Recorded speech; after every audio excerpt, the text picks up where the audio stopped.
Bismillahirrahmanirrahim. Assalamualaikum warahmatullahi wabarakatuh. Alhamdulillahirabbil alamin. Wa afdhalus salati wa atammu taslimi ala sayyidina Muhammadin wa ala alihi wa sahbihi wa man tabi'ahum bi ihsanin ila yaumiddin. Allahumma akhrijna min dhulumatil wahmi wa akrimna binuril fahmi waftah alaina bima'rifatil ilmi wasahil akhlaqana bil khilmi waj'alna mimman yastami'una al-qawla fayattabi'una ahsanah. Allahumma zidna ilman nafi'ah warzuqna fahman wasi'ah. Allahumma ja'alna minal ulama'il amilin waj'alna minal aghniya'i syakirin. Amin ya rabbal alamin. Amma ba'du. Hadirin rahimakumullah, sebelum kita memulai kajian kita atau melanjutkan kajian kitab Bidayatul Mujtahid dan Al-Hikam, kita berdoa dulu. Wabil khusus kita doakan penulis kitab tersebut, penulis Bidayatul Mujtahid dan Al-Hikam. Mudah-mudahan atau semoga beliau berdua ada dalam rahmat Allah Subhanahu wa ta'ala, dan umumnya keluarga kita yang sudah mendahului kita mudah-mudahan berada dalam rahmat Allah Subhanahu wa ta'ala, dalam ampunan Allah Subhanahu wa ta'ala, dan wafat dalam keadaan husnul khatimah. Al-Fatihah. A'udzubillahi minasyaitonir rajim. Bismillahirrahmanirrahim. Alhamdulillahi rabbil alamin arrahmanir rahim maliki yaumiddin. Iyyaka na'budu wa iyyaka nasta'in. Ihdinas siratal mustaqim. Siratal ladzina an'amta 'alaihim ghairil maghdubi 'alaihim waladdallin.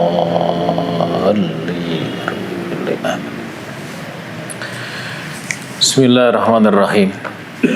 Kitab Bidayatul Mujtahid. Sekarang masuk pada masalah ketiga dari mengusap sepatu. Al-mas'alatu tsalitsah. Wa amma na'u mahallil masi fa innal fuqaha'a al-qailina bil masi ittafaqu ala jawazil masi 'alal khuffain wa ikhtalafu fil masi 'alal jawrabain. Pada masalah ketiga ini terkait dengan masalah mengusap kaos kaki sebenarnya. Jadi para ulama bersepakat bahwa mengusap sepatu itu boleh, tetapi terkait dengan mengusap kaos kaki ada perbedaan pendapat. Fa ajaza dzalika qaumun. Jadi ada sekelompok ulama yang membolehkan mengusap kaos kaki. Jadi bukan sepatu, kaos kaki. Wa mana'ahu qaumun. Dan sekelompok ulama ada yang melarang mengusap kaos kaki. Kalau mengusap sepatu sepakat para ulama. Jadi sepatu itu boleh diusap, walaupun ada sekelompok kecil yang menyatakan nggak boleh. Tapi yang mayoritas para ulama berpendapat bahwa mengusap sepatu itu boleh. Nah, terkait dengan mengusap kaos kaki, jadi dia nggak pakai sepatu, maksudnya dia hanya pakai kaos kaki. Boleh nggak kalau kaos kaki itu diusap juga? Jadi nggak perlu dibuka kaos kakinya, dibasuh kakinya, nggak. Nah, ada dua pendapat. Yang pertama, ada ulama yang membolehkan dan ada ulama yang melarang, gitu. Wa mimman mana'a dzalika Malikun wa Syafi'i wa Abu Hanifah. Di antara ulama yang melarang mengusap kaos kaki itu adalah pertama Imam Malik. Imam Maliki menyatakan bahwa mengusap kaos kaki itu tidak boleh. Jadi kalau orang berwudu pakai kaos kaki, wajib kaos kakinya dibuka dan kakinya dibasuh. Begitupun Syafi'i, Imam Syafi'i. Imam Syafi'i berpendapat bahwa kaos kaki itu tidak bisa diusap. Jadi orang kalau kaos kaki harus dibuka kaos kakinya, kemudian dibasuh kakinya. Wa Abu Hanifah, begitupun Imam Abu Hanifah. Jadi jumhur ulama, mayoritas para ulama itu berpendapat tidak boleh kaos kaki itu diusap. Gitu. Jadi kalau sepatu boleh.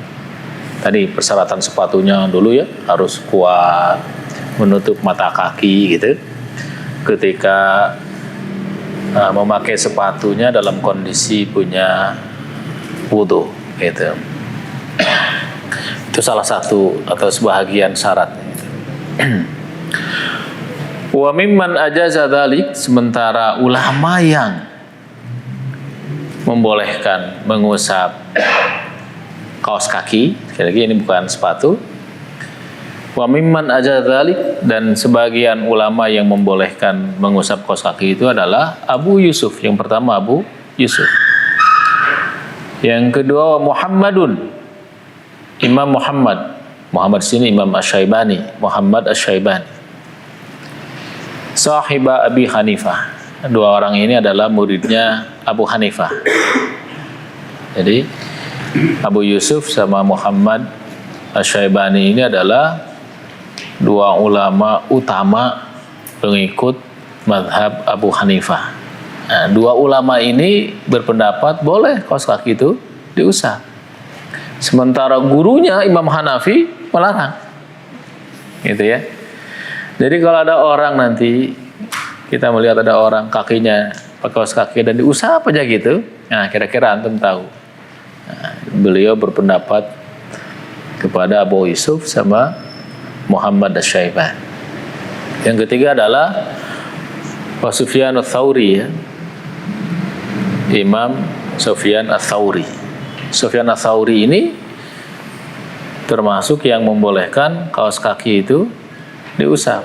Jadi kalau pakai kaos kaki wudu begitu, kalau kaosnya nggak dibuka diusap saja. Nah, diusapnya nanti terkait dengan seperti mengusap sepatu atasnya. Nah, gitu. Baik.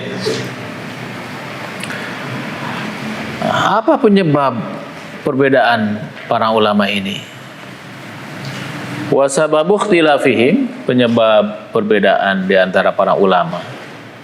Yang satu melarang mengusap kedua kaos kaki, yang satu lagi malah membolehkan mengusap kedua kaos kaki. Apa penyebab perbedaannya itu? Adalah fi sihhatil athar al-waridati anhu alaihi salatu wassalam annahu masaha 'alal jawrabaini wan na'lain. Jadi penyebab perbedaan pendapatnya itu adalah terkait dengan kesahihan dalil hadis yang menyatakan bolehnya mengusap kaos kaki. Jadi ikhtilaf masalah kesahihannya gitu. Jadi terkait dengan masalah sahihnya hadis terkait dengan mengusap kaos kaki. Yang hadisnya dari Rasulullah SAW, annahu masaha 'alal jawrabain. Jadi sungguhnya Nabi itu mengusap kaos kakinya, wan na'lain, dan sendalnya. Beliau pakai sendal, pakai kaos kaki. Nah, kemudian kaos kakinya diusap, termasuk sendalnya diusap. Nah, hadis ini diperselisihkan terkait dengan masalah sahihnya, gitu. Sehingga berikutnya waqtilafuhum aidan fi hal yuqasu 'alal khuffi ghairuhu am hiya ibadatun la yuqasu 'alaiha wa la yata'adda biha mahalluha. Yang kedua masalah, jadi penyebab pertama itu masalah sahihnya hadis. Yang kedua terkait dengan apakah mengusap sepatu itu boleh dikiaskan,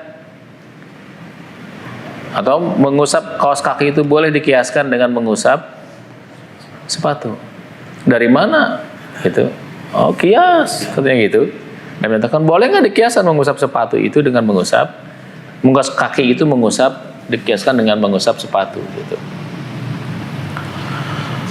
Terkait dengan apakah boleh tidaknya dikiaskan mengusap kaos kaki kepada mengusap sepatu gitu. Faman lam yasihha indahul hadis, ulama yang menyatakan hadis itu tidak sahih, awalam yablughu, atau dia menyatakan hadis itu dia nggak terima, ya, dan ulama menyatakan nggak boleh nih. Kenapa? Karena hadisnya nggak sahih, atau saya nggak tahu hadisnya, atau hadisnya belum saya dapatkan. Walam yaral qiyas 'alal khuffi qassaral masa alaihi.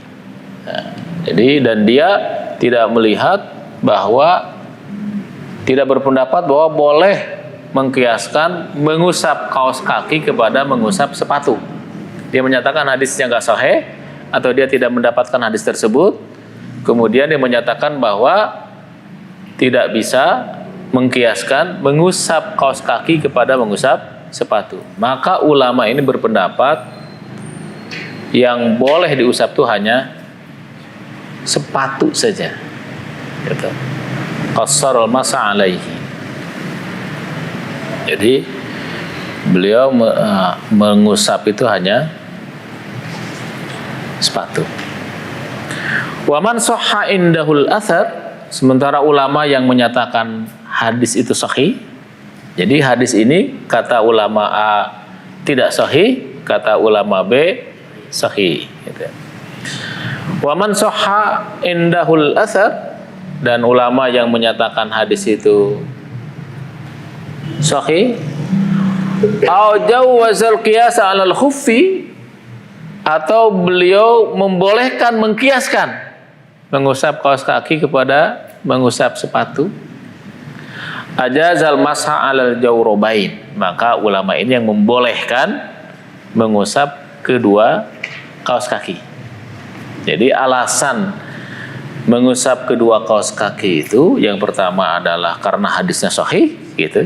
Yang kedua, bolehnya mengkiaskan mengusap kaos kaki kepada mengusap sepatu gitu. Nah, itulah yang menjadi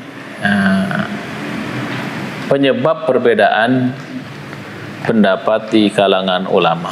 Walitaraddudil jawrabainil mujalladaini bainal khuf wal jawrab gitu.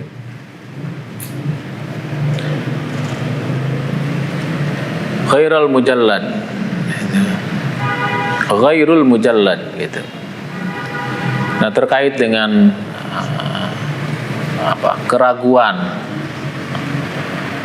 apakah yang dimaksud dengan kaos kaki itu kaos kaki yang terbuat dari kulit atau kaos kaki yang terbuat dari bahan gitu.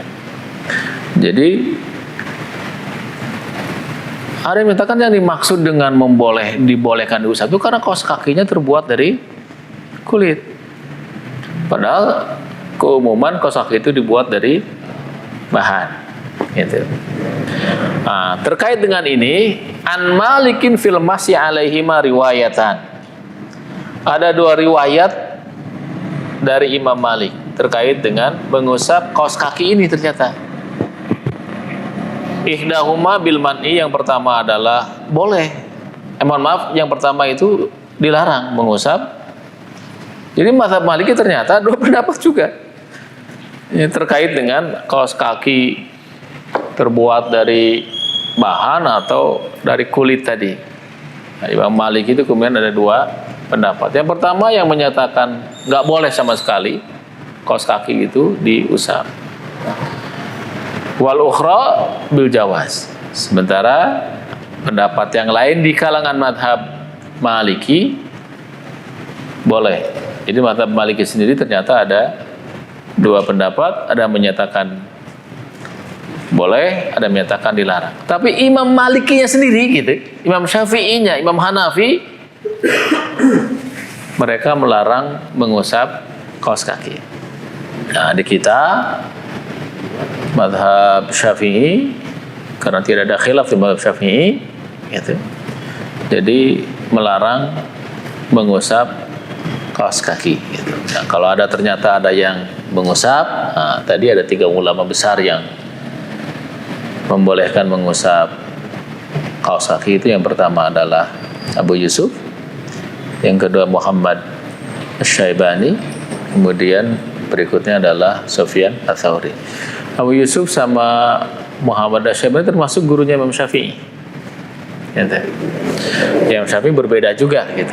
Abu Yusuf Syaiban muridnya Imam Hanafi, berbeda juga dengan gurunya gitu. Perbedaan para ulama itu enak karena semua pakai ilmu ya. Itu pokoknya, dan begitu kalimatnya gitu.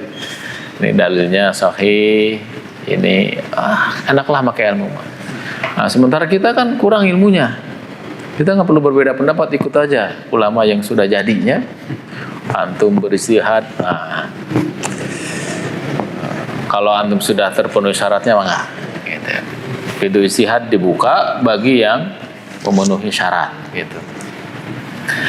Baik, itulah masalah ketiga terkait dengan masalah mengusap kaos kaki gitu ya. Apakah dikiaskan dengan sepatu? Apakah boleh atau tidak? Itu pendapat yang ada menurut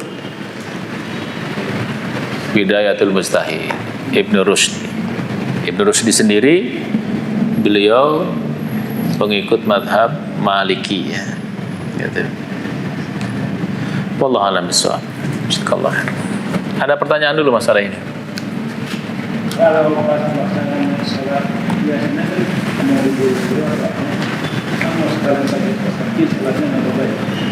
kalau sholat pakai kaos kaki boleh, pakai sepatu juga boleh sholat mah. Asal wudu, ini terkait masalah wudu. Wudunya harus benar. Wudunya dibasuh gitu. Baru pakai sepatu, baru pakai kaos kaki, sholatnya pakai sepatu nggak ada masalah. Pakai kaos kaki juga nggak ada masalah kalau sholat. Yang harus dibuka ketika sujud hanya jidat doang. Kalau sujud harus terbuka itu hanya tarang, jidat gitu ya. Gitu. Bukan seluruh jidat, sebenarnya ada sebagian jidat yang terbuka saja. Jadi kalau kemudian antum pakai peci dan di liangan tengah, nah misalkan ekstrim gitunya, selama sujud itu kena jidatnya, itu sah saja. Jadi bukan seluruh jidat harus kena ke tempat sujud, kayak kekudilingan, cendacan semua, nggak begitu ya. Ini kalau ada rambut misalkan kadieu ke depan, kemudian ada sebagian jidatnya kena ke tempat sujud, sah saja salat itu. Gitu ya. Jabhah. Jadi yang harus dibuka tuh hanya jidat. Kaos kaki, kaos tangan, sarung tangan dipakai, ada musim dingin nggak ada masalah. Pakai kaos kaki segala macam. Asal jidat itu harus kena ke tempat sujud. Iya, ini boleh kehalangan kaos sarung tangan segala macam. Tapi harus dibuka ke tempat sujud itu hanya tidak. Anggota sujud kan 7. Jidat, 2 telapak tangan. Jadi nggak boleh perep, nggak boleh juga push up, nggak sah sholatnya, gitu ya. Harus telapak tangan, diginiin. Walaupun ini pakai sarung tangan, pakai kaos kaki, gitu. Yang harus dikenakan itu. Kayak untung. Kalau nggak ada jarinya ya, kumaha tuh dah. Gitu ya. Kumaha kalau nggak ada jidatnya? Oh, dikubur atau berartinya sih? Tapi apa posisi sama si dagingnya itu? Yang harus kena itu jidat. Yang sunnah kemudian hidung, nempel ke hidung ya, bukan ke mulut kade, ke hidung ya.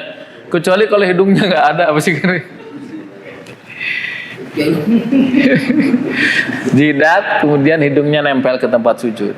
Yang utama, yang wajib itu hanya jidatnya ya. Abadus sujud itu hanya 7 tadi. Jidat, telapak tangan, 2 dengkul. Jadi kalau dengkul diangkat, nggak ada uzur, nggak sah sujudnya. Dengkulnya harus kena. Kemudian kaki. Baik, ada yang lain? Telapak kaki bukan Ya, ini ya. ya, telapak kakinya. Banyak yang pakai Telapak kakinya, jadi dalamannya, yang putihnya. Nah, iya. Telapak kakinya. Baik. Rambut selai juga nggak boleh ya. Rambut selai juga. Saya ulangi lagi, kalau antum pakai peci, Rambut selai. Imam peci ekstrim nih, di liangan weh, kena weh, sah. Kok mau hanya rambut salai? Paham nggak maksudnya? Ya, yang nggak boleh itu perempuan kalau keluar rambutnya. Kenapa? Karena itu aurat masalahnya. Laki-laki mah nggak ada masalah. Karena aurat laki-laki mah baina surrah wa rukbah, gitu ya.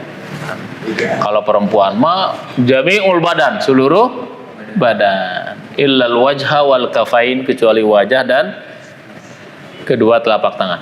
Nah, itu sudah di bab butuh yang kemarin sebenarnya perbedaan pendapat. Jadi wajah itu batasannya mana, gitu ya. Nah, telapak tangan baik zahran wa batnan, luarnya dalamnya bukan aurat. Ya, jadi kalau perempuan sholat gitu. Tapi kalau dia pakai sarung, pakai apa? Pakai nggak pakai manset, begitu Allahu Akbar kelihatan segini. Ah, ini kan ini bukan telapak tangan. Maka ini batal sholatnya, sehingga harus pakai manset. Kaos kaki dikerutan dia gening di tembak-tembak. Karena begitu Allahu Akbar katarik begitu, nah ini haram, ini kelihatan. Haram itu bukan karena antum karangsang, bukan. Walaupun kelihatan romehen, apa romehen bahasa Indonesianya? Itu batal sholatnya, bukan masalah ini datu seksi, bukan masalah kabita jeung teu kabita. Ini masalah syarat sah sholat menutup aurat. Nah, batasan aurat bagi perempuan itu seluruh badan kecuali wajah dan telapak tangan, kafai. Kalau ini kuain ke bawahnya ini, ini aurat, sehingga perempuan tuh harus ditutup. Gitu. Nah, kalau mazhab Syafi'i di luar sholat seluruh badannya, hattal wajhi, sampai wajahnya pun termasuk aurat, sehingga di mazhab Syafi'i itu seharusnya perempuan itu ditutup wajahnya, bahkan pakai sarung tangan. Ini mazhab arus utama di mazhab Syafi'i. Gitu. Gitu. Ada lagi? Bangga. Kalau ini tadi airnya bahan kayak kaos kaki, kayak sepatunya juga harus nyerap enggak spesifik gitu. Kalau untuk yang diusap ya, kalau sepatu itu prinsipnya kuat. Masalah nyerap nggak ada masalah. Yang penting dia kuat, bisa dipakai jalan, menutup mata kaki. Gitu ya, menutup mata kaki bisa dipakai jalan, tidak cepat rusak. Nah, itu yang mau bahan apa saja, kalau kuat nggak ada masalah. Gitu ya. Kalau kaos kaki pasti bahan kain, kaos kaki itu. Ya. Jadi kalau bahan kain, sekali lagi ada dua pendapat tadi. Kalau mazhab Syafi'i nggak boleh, Imam Hanafi nggak boleh, Imam Maliki nggak boleh. Yang membolehkan itu tadi Abu Yusuf, Muhammad Asy-Syaiban, Sufyan Ats-Tsauri. Walaupun di akhir kemudian mazhab Maliki pengikutnya terbagi dua. Ada yang menyatakan boleh dan menyatakan tidak boleh. Nah, karena di Indonesia mayoritas mazhab Syafi'i, antum mungkin akan kesulitan mencari orang wudu ngusap kaos kaki. Kalau usap sepatu ada, tapi kalau kaos kaki tidak, gitu ya. Karena mayoritas mazhab Syafi'i. Baik, wallahu a'lam bishawab.